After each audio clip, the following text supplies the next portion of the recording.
আরে চুরের বাচ্চা, আজকে তুই পালিয়ে যাবি কোথায়? আজকে তোকে আমি গুলি করে মারবো। আজকে তুই আর আমার হাত থেকে বাঁচতে পারবি না। আরে ভাই তাড়াতাড়ি চল ভাই এখান থেকে, ভাই তাড়াতাড়ি চল ভাই, পিছনে পুলিশ। আরে বোকাচোদা, তুই আবার কে? এখন তুই পালিয়ে যাবে কোথায় আমার হাত থেকে? ও তোর পার্টনার তো তোর সাথেই আছে। আরে স্যার কি বলেন স্যার, তাকে তো আমি চিনি না, এবার আমার কোথা থেকে পার্টনার হবে? আরে সারা ভয় পাচ্ছিস কেন? তাড়াতাড়ি পিস্তলটা বের কর। কি তোদের এত বড় সাহস, আমাকে গুলি করবি? দাঁড়া, তোদের দুজনকেই আমি গুলি করে মারবো আজ। আরে স্যার আমাকে কেন মারবেন? আরে ভাই তুই এখানে থাক আর পুলিশগুলোকে সামনে, আমি এখান থেকে চলে যাচ্ছি। আর পুলিশ যদি আমাকে গুলি করতে যায় তাহলে তুই গুলিগুলো আটকা, আর বেশি কিছু করলে বোম মেরে উড়িয়ে দিবি।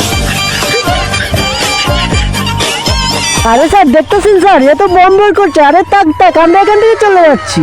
এরপর এমন কিছু হয়েছিল যেটি দেখলে আপনি আস্তে আস্তে গড়াগড়ি খাবে। আর আগে এই বক্সের ভিতরে পৃথিবীর সব থেকে সুন্দর একটি ছবি আছে। এটি দেখার আগে ভিডিওতে লাইক করে চ্যানেলকে সাবস্ক্রাইব করে দাও। তোমরা করে দিয়েছো তো বন্ধুরা। এই আল্লাহ লেখাটি যদি তোমাদের ভালো লেগে থাকে তাহলে ভিডিওতে লাইক করে চ্যানেলকে সাবস্ক্রাইব করে দাও। কমেন্টে আল্লাহর নামটি লিখে যাবে।